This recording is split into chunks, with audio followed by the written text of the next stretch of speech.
During many days in London, Captain Norris and I presented our facts, conjectures, and legendary anecdotes to 5 eminent authorities, all men who could be trusted to respect my family disclosures which future explorations might develop. We found most of them little disposed to scoff, but instead intensely interested and sincerely sympathetic. It is hardly necessary to name them all, but I may say that they included Sir William Brinton, whose excavations in the Trode excited most of the world in their day. As we all took the train for Anchester, I felt myself poised on the brink of frightful revelations, a sensation symbolized by the air of mourning among the many Americans at the unexpected death of the President on the other side of the world. On the evening of August 7th, we reached Exham Priory, where the servants assured me that nothing unusual had occurred. The cats, even old N-Man, had been perfectly placid, and not a trap in the house had been sprung. We were to begin exploring on the following day, awaiting which I assigned well-appointed rooms to all my guests. I myself retired in my own tower chamber, with N-Man across my feet. Sleep came quickly, but hideous dreams assailed me. There was a vision of a Roman feast, like that of Trimalchio, with a horror in a covered platter. Then came that damnable recurrent thing about the swineherd and his filthy drove in the Twilit Grotto. Yet when I awoke, it was full daylight, with normal sounds in the house below. The rats, living or spectral, had not troubled me, and N-Man was quietly asleep.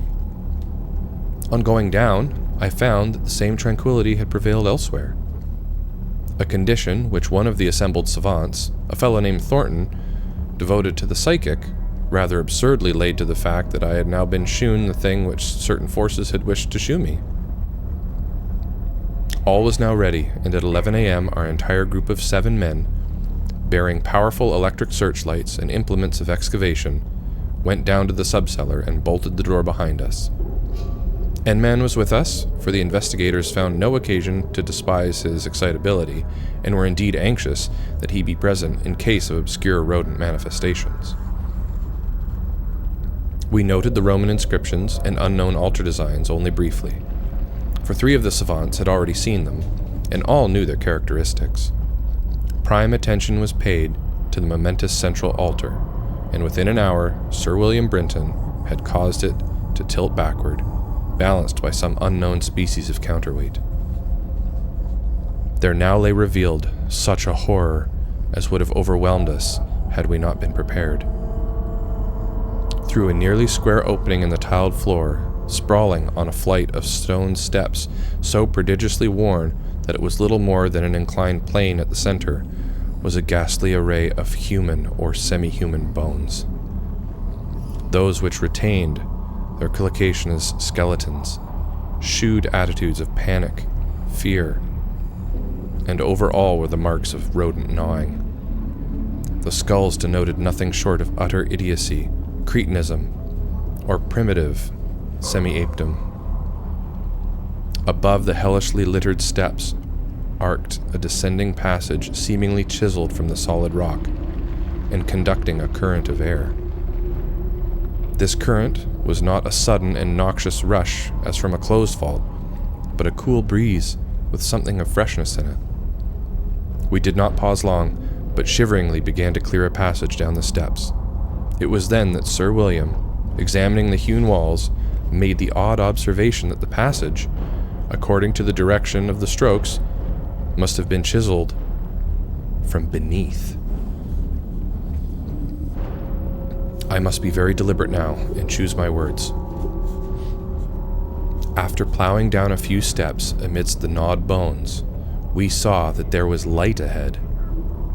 Not any mystic phosphorescence, but a filtered daylight which could not come except from unknown fissures in the cliff that overlooked the waste valley.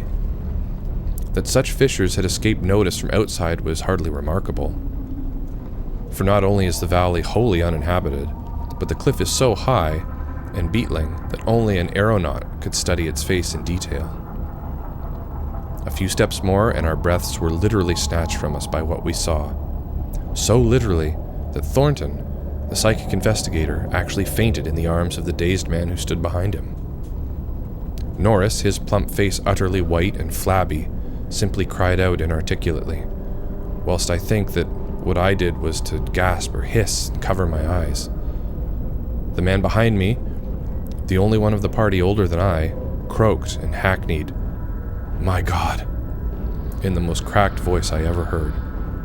Of 7 cultivated men, only Sir William Brinton retained his composure. A thing more to his credit because he led the party, and must have seen the sight first. It was a twilit grotto of enormous height, stretching away farther than any eye could see. A subterraneous world of limitless mystery and horrible suggestion. There were buildings and other architectural remains. In one terrified glance, I saw a weird pattern of tumuli, a savage circle of monoliths, a low-domed Roman ruin, a sprawling Saxon pile, and an early English edifice of wood. But all these were dwarfed by the ghoulish spectacle presented by the general surface of the ground. For yards about the steps extended an insane tangle of human bones, or bones at least as human as those on the steps. Like a foamy sea they stretched, some fallen apart, but others wholly or partly articulated as skeletons.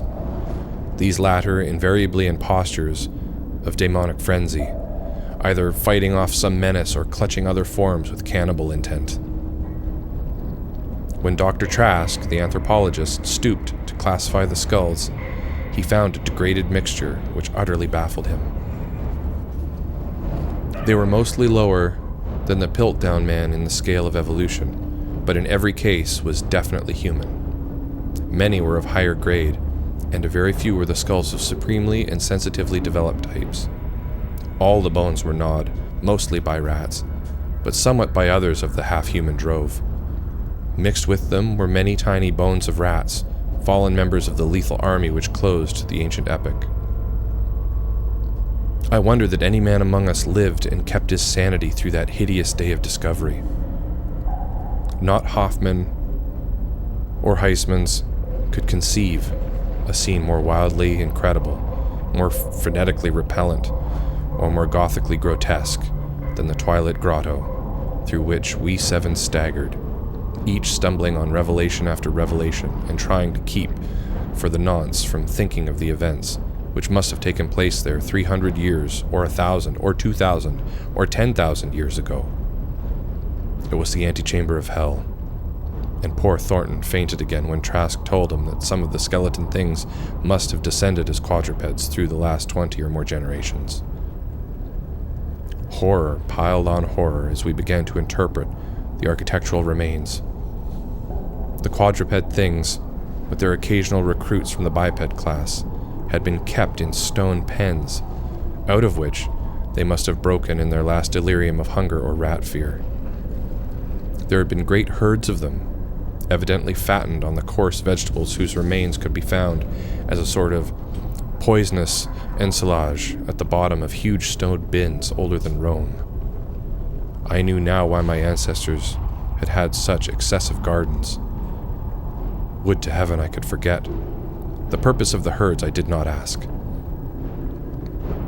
Sir William, standing with his searchlight in the Roman ruin, translated aloud the most shocking ritual I've ever known, and told of the diet of the antediluvian cult, which the priests of Sybil found and mingled with their own. Norris, used as he was to the trenches, could not walk straight when he came out of the English building. It was a butcher shop and kitchen. He'd expected that. But it was too much to see familiar English implements in such a place, and to read familiar English graffiti there, some as recent as 1610. I could not go in that building whose daemon activities were stopped only by the dagger of my ancestor, Walter de la Poer. What I did venture to enter was the low Saxon building, whose oaken door had fallen, and there I found a terrible row of 10 stone cells with rusty bars. 3 had tenants, all skeletons of high grade, and on the bony forefinger of one I found a seal ring with my own coat of arms. Sir William found a vault with far older cells below the Roman chapel, but these cells were empty. Below them was a low crypt with cases of formally arranged bones, some of them bearing terrible parallel inscriptions carved in Latin, Greek, and the tongue of Phrygia. Meanwhile, Dr. Trask had opened one of the prehistoric tumuli and brought to light skulls which were slightly more human than a gorilla's, and which bore indescribable ideographic carvings. Through all this horror my cat stalked unperturbed. Once I saw him monstrously perched atop a mountain of bones, and wondered at the secrets that might lie behind his yellow eyes. Having grasped, to some slight degree, the frightful revelations of this twilight area, an area so hideously foreshadowed by my recurrent dream, we turned to that apparently boundless depth of midnight cavern where no ray of light from the cliff could penetrate. We shall never know what sightless Stygian worlds lie beyond the little distance we went, for it was decided that such secrets are not good for mankind. But there was plenty to engross us close in hand. For we had not gone far before the searchlights shewed that accursed infinity of pits in which the rats had feasted, and whose sudden lack of replenishment had driven the ravenous rodent army first to turn on the living herds of starving things, and then to burst forth from the priory in that historic orgy of devastation which the peasants will never forget. God, those carrion black pits of sawed, pickled bones and opened skulls. Those nightmare chasms choked with the pithecanthropod, Celtic, Roman, and English bones of countless unhallowed centuries. Some of them were full, and none can say how deep they'd once been. Others were still bottomless to our searchlights, and peopled by unnameable fancies. What, I thought, of the hapless rats that stumbled into such traps amidst the blackness of their quests in this grisly Tartarus? Once my foot slipped near a horribly yawning brink, and I had a moment of ecstatic fear.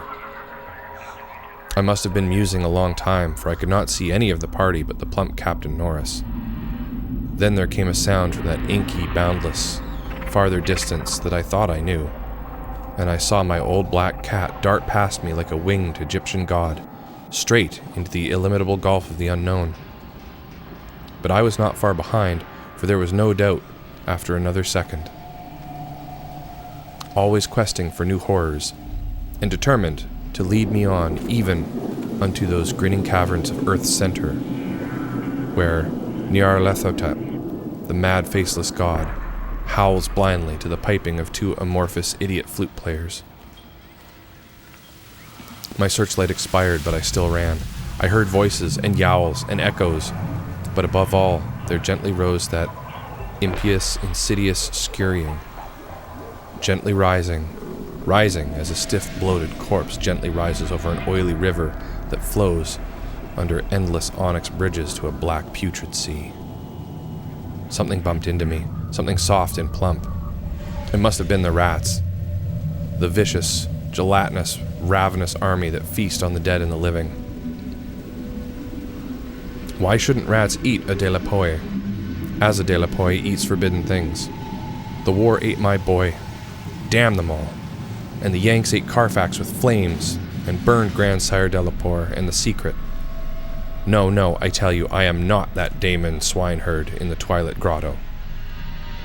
It was not Edward Norris's fat face on that flabby fungus thing. Who says I am a Delapoi? He lived, but my boy died. Shall a Norris hold the lands of a Delapoi? It's voodoo, I tell you, that spotted snake. Curse you, Thornton. I'll teach you to faint at what my family do. S'blood thou, stinker, I'll learn ye how to gust. Wold ye swinkly me thinkly ways.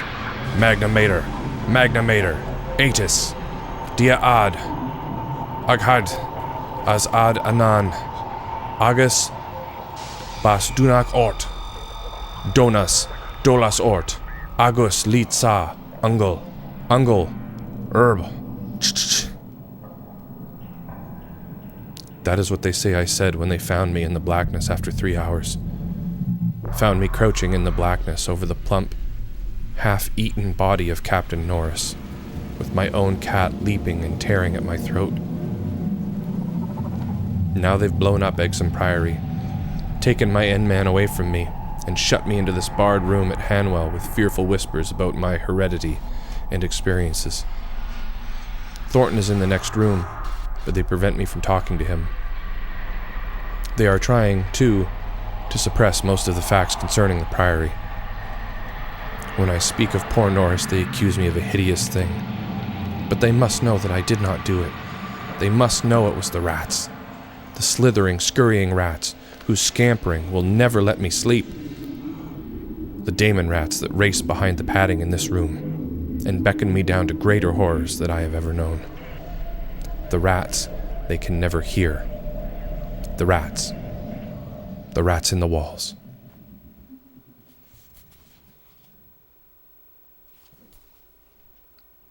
I had no idea how intense that story would get. I did have to edit slightly on the fly as the cat and man.